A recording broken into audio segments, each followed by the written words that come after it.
Hey Destructoid, we're here at Sega with Binary Domain, a new cover-based shooter from Sega. And I'm here talking to the Deputy Department Manager of the game, and we just saw their new way of characters interacting with each other. You have like a trust system.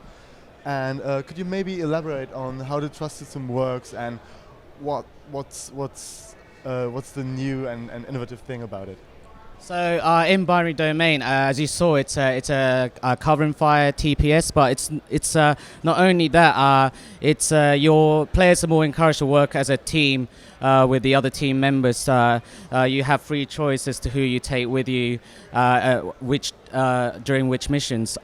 What's unique about Binary Domain is that each one of these squad member NPCs have their own trust level towards the player character, and this can fluctuate depending on what you do within the game, whether that's how well you play, how well you combat against your enemies, listening to their suggestions, and working together as a team or not. And also even during downtimes out of combat, where there's a bit of gap between the fighting, they may trigger some conversation with you. That could be anything at all. It could be the situation that they're in, or it could be about themselves as a person. So you get to know more about them as people, their personality and their backstory as well. And depending on how you respond to what they ask you during those conversations could fluctuate their trust level up or down with you.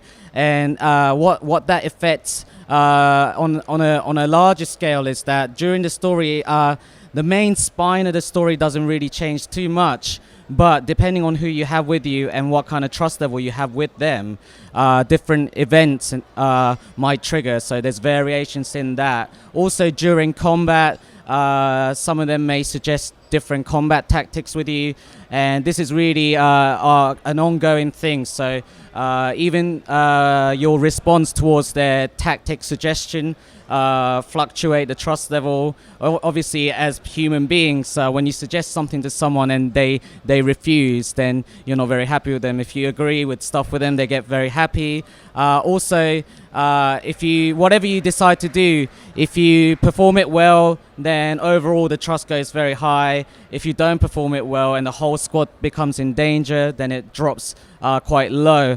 And you can also see this in a bigger boss fight as well. Depending on who you have and their trust level, they may suggest different ways to take down the boss enemies. They all have their different personalities, so that means they all have their kind of preferred style of fighting as well. So some of them are really close quarters, some of them like to hang back and trying to flank the enemies and things like that. So not only it impacts on the story, but it impacts the second by second, minute to minute combat fighting as well. But we didn't want the game to just have a wishy-washy kind of story, just tying the whole game together. The guys that made the Yakuza series has made this game, and they're very much into their narrative and character development as well. So you can see that come into play, and whatever you do within the shooting, within the combat, can affect the story as well. Yeah.